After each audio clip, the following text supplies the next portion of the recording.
Прашањето за имотот и имотните права во однос на жената и руралните средини е едно од клучните аспекти кога станува збор за еднаквоста меѓу половите. Од Министерството за труд и социјална политика, кои се лидер во креирањето на политиките, сметаат дека и Министерството за земјоделство и другите институции може да помагаат за зајакнување на жената во земјоделските стопанства. За да може да зборуваме за подобра реализација на вклученоста на жените, не само како физичко вклучување на жените во земјоделието, затоа што тоа постои како, но да не е на ниво на експлоатација, туку на ниво на лидерство, потребно е да зборуваме за имотот.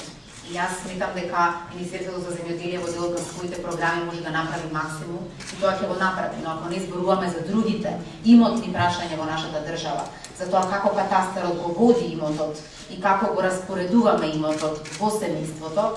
малку ќе го стигнеме, тоа сум сигурна, затоа што за да може да водите еден земјоделски бизнис мора да посетувате имот. Јас, например, поседувам моето семејство многу земјоделски имот, но јас поседувам се во урбаната средина, но земјата не ја поседувам. Не знам што ќе се случи после тестаментот, но во овој момент сакам да кажам дека многу жени веројатно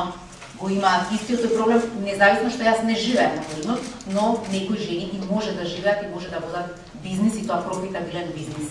Но заради тоа што не можат да го поседуваат имотот е голем ограничувачки фактор. Недостапноста на некои услуги за жените, особено во руралните средини, е уште едно во низата пречки за нејзината еднаквост. Отворањето детски градинки може да овозможи поголема самостојност на жените и нивно лидерско вклучување во земјоделството. Јас со Светска банка веќе разговарам дека ние како држава можеме да направиме напори да измениме ова и да успееме да се води имотот и на машките и на женските деца од еден аспект, а друго се она што е стекнато во брак, да не се води на еден од сопружниците, туку паралелно да се попише на двете лица кои што вклучиле брак и со тоа сите тие имаат право да го користат и да аплицираат за кредит. И мислам дека од тука стартно треба да зборуваме кога разговараме за тоа какви жени лидерки во руралните средини можеме да направиме. Дополнително дека стимулација и финансиска е потребна и олеснување кредитите е потребни. Дополнително што како министерка за социјална политика, вклучително и родовите прашања се во наша надлежност,